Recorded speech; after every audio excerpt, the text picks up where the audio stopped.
오늘 설교의 제목은 신앙은 현재 진행형입니다. 이 미국의 시인 로버트 프로스트가 쓴 눈 내리는 저녁 숲가에 멈추어서라는 시가 있습니다. 아마 학교에서 보신 분들도 계실 것입니다. 이 시의 내용을 보면 한 사람이 말을 타고 가다가 눈 내리는 숲 앞에서 잠시 멈추는 장면이 나옵니다.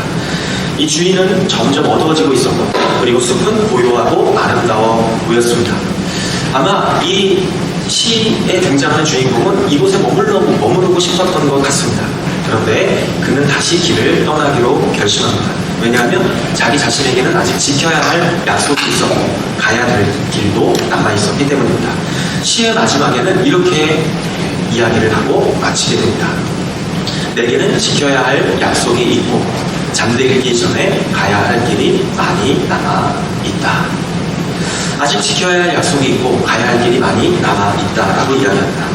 여기서 잠들기 전에는 자신의 인생을 마감하는 그런 의미의 잠드는 것을 이야기하고 있는 것으로 보입니다. 여러분, 신앙생활도 마찬가지입니다. 우리가 예수님을 처음 믿었던 순간은 참 귀합니다. 너무나 중요하죠. 그런데 믿음은 그 한순간의 결심으로 끝나지 않습니다. 우리가 기쁠 때에도 하나님을 바라봐야 하고 어려울 때에도 하나님을 의지해야 합니다. 그리고 우리의 인생이 다할 때까지, 우리가 이 세상을 떠날 때까지 우리가 주님과 동행하는 것이 성경이 말씀하고 있는 믿음입니다. 오늘 본문을 기록한 바울은 이미 오랜 시간 동안 믿음의 길을 걸어왔던 사람입니다. 이 바울은 여러 지역을 다니면서 복음을 전했었고 그리고 교회를 세웠고 많은 핍박과 고난을 받기도 했습니다. 이 편지를 기록한 순간에도 바울은 감옥에 갇혀 있습니다.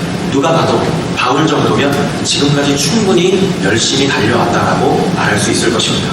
그런데 바울은 오늘 본문 12절에서 자기가 이미 얻었다거나 온전해졌다고 생각하지 않는다라고 이야기를 합니다. 바울은 자기가 목숨을 다하는 그 순간까지, 삶의 마지막까지 최선을 다해서 믿음의 길을 완주하기를 원했다는 것을 알 수 있습니다.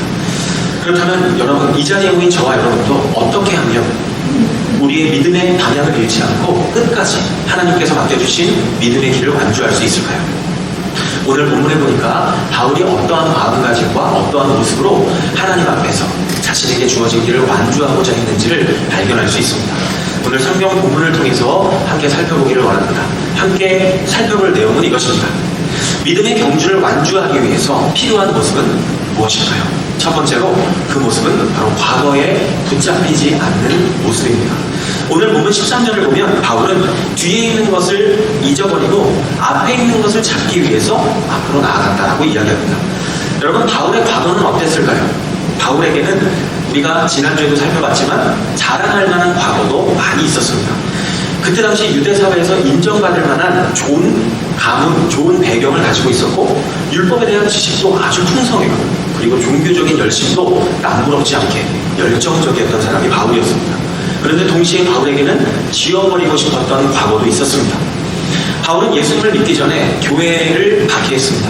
예수님을 믿는 사람들을 잡아가서 처단하는 일에 앞장섰습니다. 그래서 스데반이 돌에 맞아 죽는 그 순간에도 그 일에 적극적으로 동참했던 사람이 사도 바울이었습니다. 사도행전 8장 3절에 보니까 바울이 회심하기 전에 교회를 없애기 위해서 집집마다 들어갔다고 이야기합니다.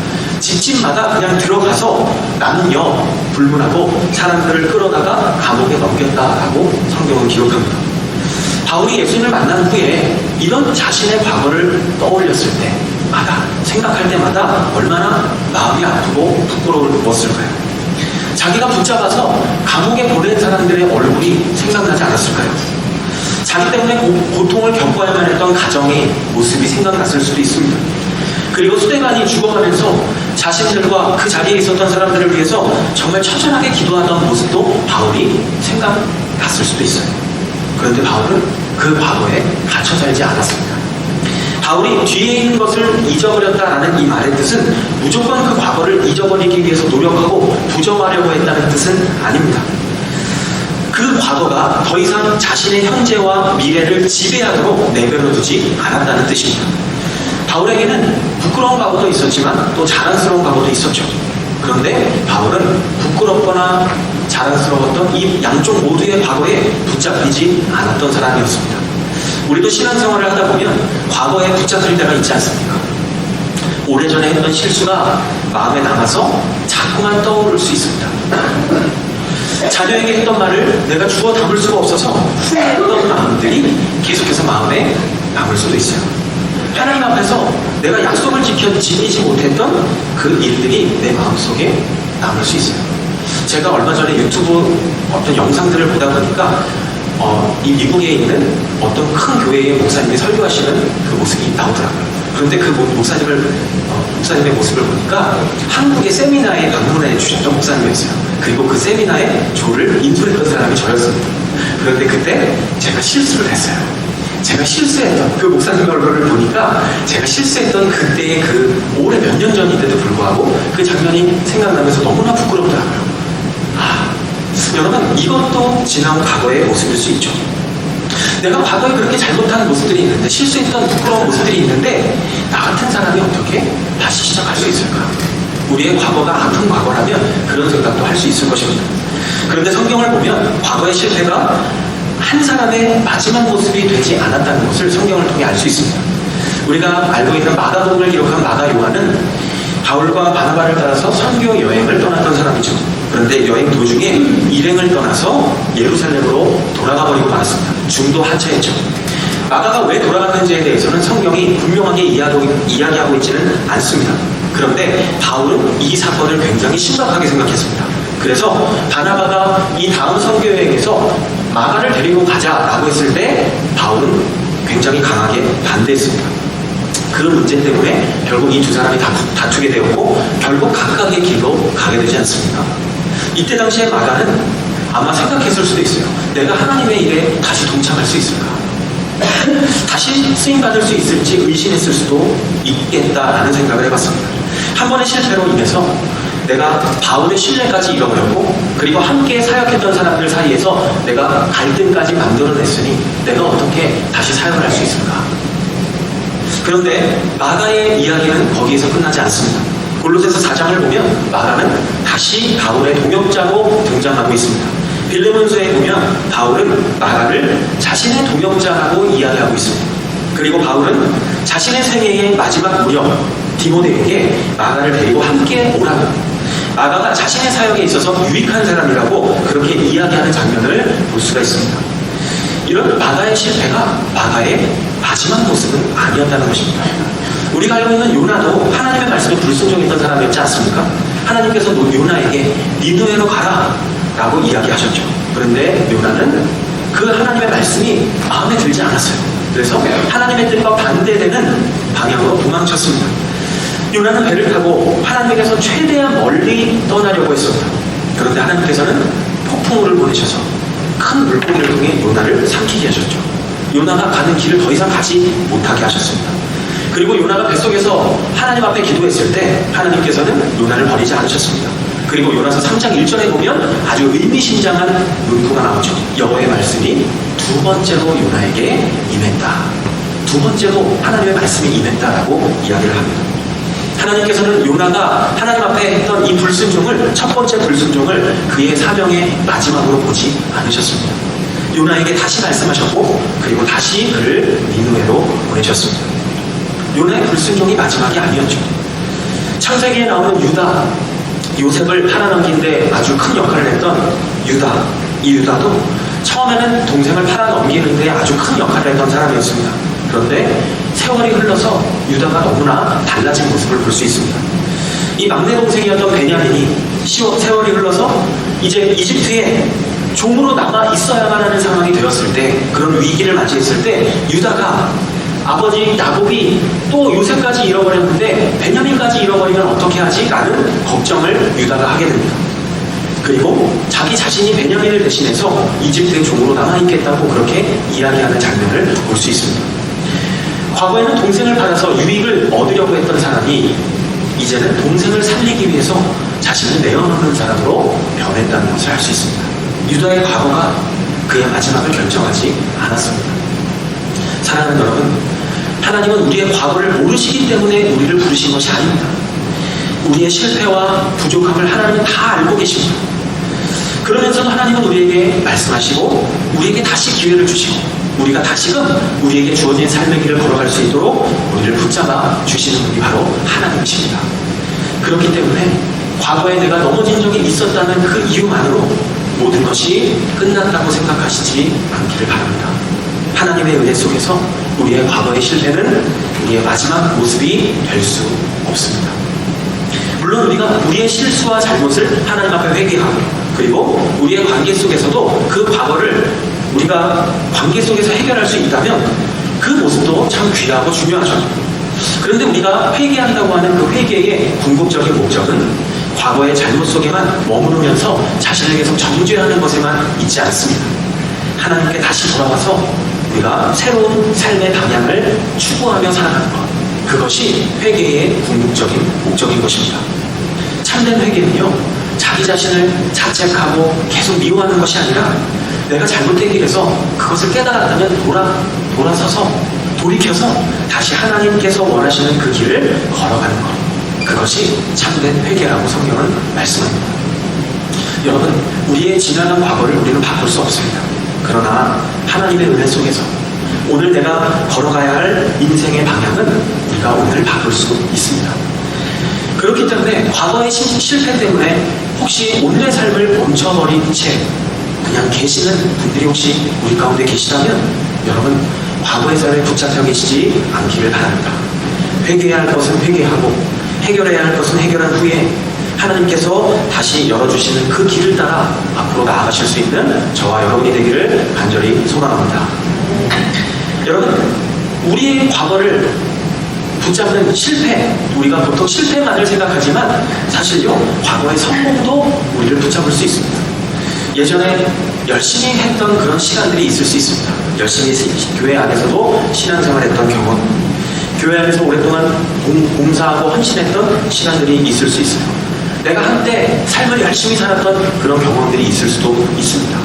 그때의 그 시간들 역시도 아주 너무나 정말 주옥 같은 시간이죠. 그런데 그때의 열심, 그때의 그 열심과 그때의 그 순종이 오늘의 순종을 대신할 수는 없다는 것입니다. 우리가 밥을 먹어도 그렇지 않습니까? 우리가 어제 음식을 많이 먹었다고 해서 오늘 아무것도 안 먹어도 되는 것은 아니잖아요. 마치 그런 것처럼 우리의 신앙도 마찬가지죠. 내가 과거에 받았던 은혜도 마땅히 하나님께 감사해야 할 감사의 제목이기도 하지만 우리의 신앙은 그때의 그 신앙의 모습에 그냥 머물러 있어서는 안 되겠죠. 하나님께서는 오늘 이 순간, 지금 이 순간에도 우리와 동행하기를 원하고 계시고, 그리고 오늘 우리에게 순종할 것이 무엇인지를 말씀하시는 분이 바로 우리가 믿는 하나님이십니다. 이스라엘 백성이 광야에서 지낼 때 하나님께서는 날마다 만나를 내려주셨습니다. 백성들은요, 그날 필요한 만큼만 만나를 담아갈 수 있었습니다. 딱 그날 하늘에서 내린 만나는 그날 하루만 먹을 수 있었습니다. 여러분, 마치 그 만나처럼 하나님께서는 오늘 우리에게 필요한 은혜를 주십니다. 그분이 바로 하나님이십니다. 우리가 오늘 들어야 할 말씀이 있고, 그리고 오늘 하나님 앞에 해야 할 기도가 있습니다. 오늘 우리가 용서해야 할 사람이 있고, 오늘 우리가 섬기고 도와야 할 사람들이 있지 않습니까? 그리고 오늘 우리가 지금 이 순간 순종해야 할 하나님의 뜻이 있지 않겠습니까? 사도 바울은 감옥에 갇히기 전날에도 많은 일을 이루었던 사람이고 성취했던 사람이고 정말 성공했던 사람이었지만 그는 역시 과거의 성취에 안주하지 않았습니다. 여러분, 과거를 통해 배우되 과거에 갇혀 살지 않는 저와 여러분이 되기를 소망합니다. 과거의 은혜에 감사하되 오늘 주시는 은혜를 놓치지 않기를 간절히 소망합니다. 믿음의 경주를 완주하기에 필요한 첫 번째 모습은 바로 과거에 붙잡히지 않는 모습입니다. 두 번째 모습은 무엇일까요? 우리가 믿음의 경주를 완주하기 위해 필요한 두 번째 모습은 바로 표대를 향해 나아가는 모습입니다. 오늘 본문 14절에 보면 바울은 하나님께서 예수 안에서 자신을 부르신 그 부르심의 상을 받기 위해서 표대를 향해 쫓아간다라고 이야기를 합니다. 말 그대로 달리기 선수의 이미지를 가지고 자신의 인생의 길을 그렇게 설명하고 있는 바울의 모습을 볼 수가 있습니다. 여러분, 만약에 달리기 선수가 달리는 도중에, 경기 도중에 뒤를 돌아본다면 어떻게 될까요? 속도가 느려지겠죠. 제대로 달릴 수가 없겠죠. 옆 사람이랑 부딪힐 수도 있고 또 달려가야 될 방향을 제대로 잡지 못하고 놓쳐버릴 수도 있습니다. 달리는 사람이 계속 확인해야 될 것은 내가 지금 어디를 향해 달리고 있는가 하는 방향일 것입니다. 바울에게는 분명한 삶의 방향성이 있었습니다. 그것을 표대라고 이야기합니다. 이 표대는 다른 말로 하면 인생의 목표라고 쉽게 설명할 수 있을 것입니다. 이 표대는, 바울에게 있어서 표대는 인생의 목적은 자기가 더 유명한 사람이 되는 것도 아니었고 자기가 더 많은 사람에게 인정받는 것도 아니었어요. 바울이 추구했던 이 표대, 인생의 목표는 예수님을 알아가는 것이었습니다. 바울이 가장 중요하게 생각했던 인생의 목표는 예수님을 알고 예수님을 닮아가고 자신을 부르신 하나님의 뜻을 이루어가는 것, 그것이 바울이 가장 중요하게 생각했던 자신의 인생의 목표였습니다. 이 표대의 근거가 되는 구절이 바로 3장에 나오죠. 3장 8절에 보면 바울은 예수님을 아는 것이 가장 귀하다라고 이야기합니다. 그리고 그 예수님을 아는 것이 너무 귀해서 자기가 지금까지 귀하게 여겼던 모든 것들이 별로 중요하지 않다고 그렇게 고백하고 있습니다. 그리고 10절에 보면 예수님과 예수님의 부활의 능력을 내가 알기를 원한다. 내가 그 예수님의 부활의 능력에 참여하는 삶을 경험하기를 원한다라고 이야기를 합니다. 바울은 이렇게 고백한 것만큼이나 예수님을 알고 싶었고 정말 닮아가고 싶었습니다. 우리의 표대 역시도 마찬가지죠. 여러분, 바울이 이렇게 고백했다면 우리의 인생의 가장 중요한 목표가 무엇일까요? 바로 예수님을 더 알아가는 것이고 예수님을 더 닮아가는 것입니다. 오늘 본문에서 그러면서 가장 중요한 표현 가운데 하나가 바로 12절에 나옵니다. 바울이 이렇게 말하죠. 자신의 그 인생의 목표를 향해 자신은 아직도 끝이라고 생각하지 않고 나아가고 있다라고 이야기하면서 자기는 예수 그리스도께 붙잡혔기 때문에 자신의 인생의 목표를 바라보며 쫓아간다라고 이야기를 합니다. 예수님께서 자신을 붙잡으셨기 때문에 자기가 달려갈 수 있다라고 이야기를 합니다. 여러분, 순서를 잘 기억하셨으면 좋겠습니다. 바울이 먼저 예수님을 붙잡은 것이 아니라 예수님이 먼저 바울을 붙잡으셨다는 것을 바울이 이야기하고 있습니다. 여러분, 예수님께서 바울을 붙잡으셨던 그 날부터 바울의 믿음의 경주가 시작되었습니다. 그렇기 때문에 바울이 인생의 목표를 향해서, 표대를 향해서 달릴 수 있었던 근본적인 이유는 자기 의지가 강했기 때문이 아니라 예수님께서 자기를 붙잡아 주셨기 때문에 인생의 목표를 바라보며 갈 수 있었던 것입니다. 여러분, 마치 어린 아이가 아버지와 같이 물살이 세게 흐르는 그 다리를 건넌다고 한번 생각을 해보세요. 이 다리가 물이 너무 많이, 비가 너무 많이 와서 다리를 건너야 되는데 그 다리에 까치 물살이 흐르고 있어요. 아버지와 아이가 그 다리를 건너야 합니다. 그런데 이 아이는 아버지의 손을 꼭 붙잡고 있어요. 그런데 여러분, 사실 이 아이가 힘이 세면 얼마나 세겠습니까? 이 아이가 다리를 건넌 후에 그 물살을 정말 힘들게 건넌 후에 자기가 아빠의 손을 꽉 잡았기 때문에 건넜을 거라고 생각을 했을 거예요. 그런데 사실은 어떻습니까? 사실은 아이가 아버지의 손을 쥔 것보다 아버지가 아이의 손을 꽉 쥐고 있었기 때문에 건너갈 수 있었던 것이죠. 그 아이도 물론 자기의 역할을 해야 돼요. 아버지의 손을 잡아야 되고 한 걸음 한 걸음 조심스럽게 아버지를 따라가야 됩니다. 그게 아이가 할 역할이죠. 그러나 가장 큰 역할을 누가 했습니까? 아버지가 한 것이죠. 여러분, 우리의 믿음도 이와 같다는 것이죠. 우리가 지금까지 신앙생활에 올 수 있었던 이유도 우리의 믿음도 있었겠지만 내 믿음만으로는 불가능했다는 것입니다. 결국 하나님께서 우리를 놓지 않고 계셨기 때문에 우리가 여기까지 올 수 있었다는 것입니다. 여러분, 마태복음 14장에 보면 베드로가 무리를 걷다가 바람을 보고 이 폭풍우에 두려워서 물에 빠지지 않습니까? 베드로가 주님 앞에 자기를 좀 구해달라고 외치죠. 그때 예수님께서 베드로에게 오셔서 손을 잡아주시고 베드로를 건져주시는 장면을 우리는 알고 있죠. 여러분, 풍랑 속에 빠져있던 베드로를 예수님께서 손을 잡아주시고 건져주셨습니다. 우리의 삶에 이와 같은 순간들이 있죠. 그런데 우리가 넘어졌다고 해서, 그렇게 물에 빠졌다고 해서 우리의 경주가 끝나는 것은 아니라는 것입니다. 예수님께서 우리를 그렇게 붙잡아 주신다는 것입니다. 여러분, 우리의 믿음의 경주는 단거리가 아니라 장거리 경주입니다. 어떤 날은 힘차게 가는 날도 있어요. 그런데 어떤 날은 너무 힘들어서 천천히 가는 날도 있습니다. 그런데 중요한 것은 무엇입니까? 우리가 어떤 나라는 빨리 가든 어떤 나라는 천천히 가든 중요한 것은 우리가 표대를 바라보는 것입니다. 우리의 인생의 목표를 분명하게 설정하는 것입니다. 우리의 표대가 누구십니까? 예수 그리스도라는 것입니다. 여러분, 세상의 성공만을 바라보며 달리시지 않으셨으면 좋겠습니다. 그리고 다른 사람보다 더 빨리 달리는 것, 그것이 달리는 목적이 되지 않으셨으면 좋겠습니다. 우리를 먼저 붙잡아 주신 그 예수 그리스도, 그 예수님을 바라보면서 예수님을 더 알고 예수님을 더 닮기 위해, 그 목적을 위해 인생의 경주를 하실 수 있는 저와 이 자리에 모인 우리 사랑하는 모든 성도님들이 되기를 간절히 소망합니다. 믿음의 경주를 완주하기 위해 필요한 두 번째 모습은 바로 표대를 향해 나아가는 모습입니다. 믿음의 경주를 완주하기 위해 마지막 필요한 세 번째 모습은 하늘의 시민답게 살아가는 모습입니다. 바로 앞장인 2장에서도 바울은 하나님의 자녀답게 살아야 한다는 그런 이야기를 한 적이 있습니다. 그런데 오늘 본문 20절에도 보니까 바울은 로마의 시민권을 가지고 있었던 이 빌립보에 살고 있었던 사람들을 향해서, 그 사람들은 로마의 시민권을 굉장히 자랑스럽게 여겼던 사람들이었습니다. 그런 사람들을 향해서 로마의 시민권만큼이나 우리의 시민권은 하늘의 시민권을 가지고 있다라고 이야기를 합니다. 그러면서 하늘의 시민답게 살아야 한다고 이야기를 합니다. 물론 오늘 제가 생략한 부분 가운데 17절부터는 하늘의 시민권을 가지지 않은 사람들의 모습을 이야기하기도 합니다. 그런데 하늘의 시민권을 강조하고 있는 바울의 모습을 봅니다. 하늘의 시민권을 가진 사람들은 어떠한 사람들입니까? 하늘만 바라보면서 현실의 책임을 회피하는 사람이 아니겠죠. 오히려 하늘에 속한 가치관을 가지고 이 땅에서 우리에게 맡겨진 책임을 정말 책임있게 감당하는 사람들, 그런 사람들이 바로 하늘의 시민일 것입니다. 언제까지 그런 삶을 살아야 될까요? 바로 예수님이 다시 오실 때까지. 예수님은 분명히 이 땅에 다시 오신다고 말씀하십니다.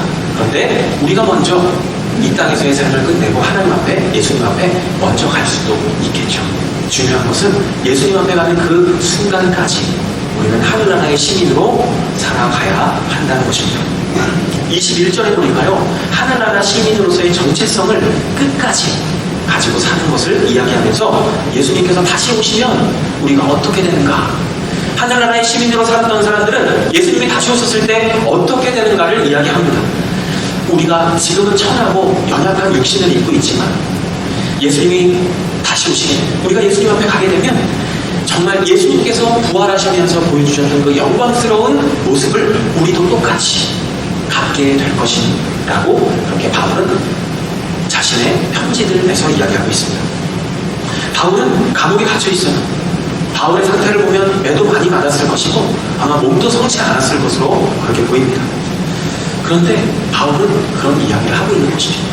내가 나중에 이 땅에서 하늘 시민으로 살다가 하나님 앞에 가게 되었을 때 나는 예수님이 말씀하셔서 보여주셨던 그 영광스러운 몸을 입고 살게 될 거라고.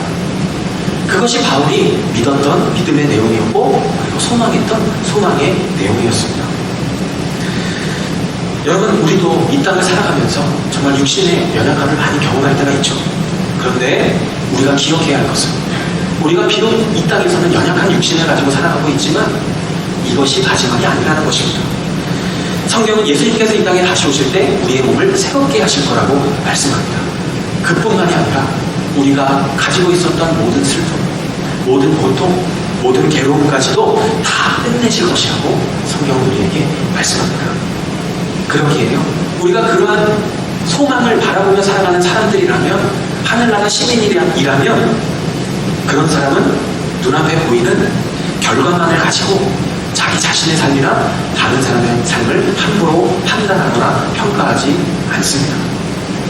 하나님께서 결국 기억하시고 우리의 삶을 완성하실 것을 믿기 때문에, 지금은 과정이라는 것을 알기 때문에 이 땅에서 단지 우리가 할 수 있는 건 계속 누군가를 사랑하고, 그리고 계속 기도하고, 그리고 계속 선을 행하며 살아가는 것. 여기서의 선은 하나님께서 보시기에 바른 삶을 이야기하는 것이죠. 여러분, 우리의 시민권은 하늘에 있다는 사실을 기억하시기를 바랍니다. 그렇기 때문에 우리가 믿음의 길을 완주하기 위해서 땅의 것만 바라보지 않기를 소망합니다. 이 땅의 성공과 실패가 우리의 삶의 전부라고 그렇게 생각하지 않으시기를 소망합니다.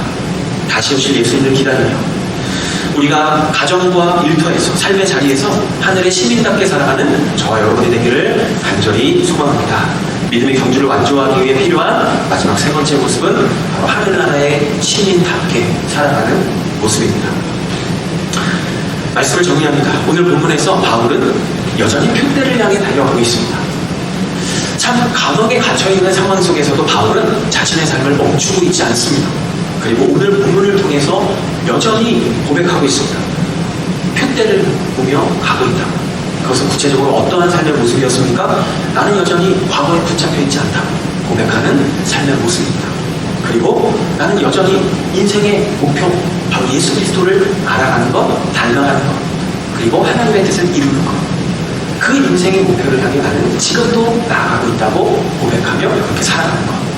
그것이 바울의 경주였어요. 그리고 마지막 세 번째, 여전히 자신은 하나님 나라의 시민이라는 정체성을 가진 채, 간직한 채로 살아가고 있었다는 것. 여러분, 빌립보서 1장 6절에 보면 바울은 이렇게 말합니다. 여러분 안에서 선한 일을 시작하신 분이 그리스도 예수의 날까지 그 일을 성취하실 것을 나는 확신합니다. 여러분, 우리의 믿음을 시작하게 하신 분도 하나님이시고 우리의 믿음의 길을 끝까지 인도하실 분도 하나님이십니다. 우리의 믿음의 경주는 우리의 힘만으로 달리는 경주가 아니라 우리를 붙잡고 계시는 예수님을 의지해서 달려가는 경주라는 사실을 기억하시면서 믿음으로 맡겨진 한 주간의 삶 속에서 우리의 믿음의 경주를 최선을 다해 감당하는 저와 여러분이 되기를 주님의 이름으로 축복합니다. 기도하시겠습니다.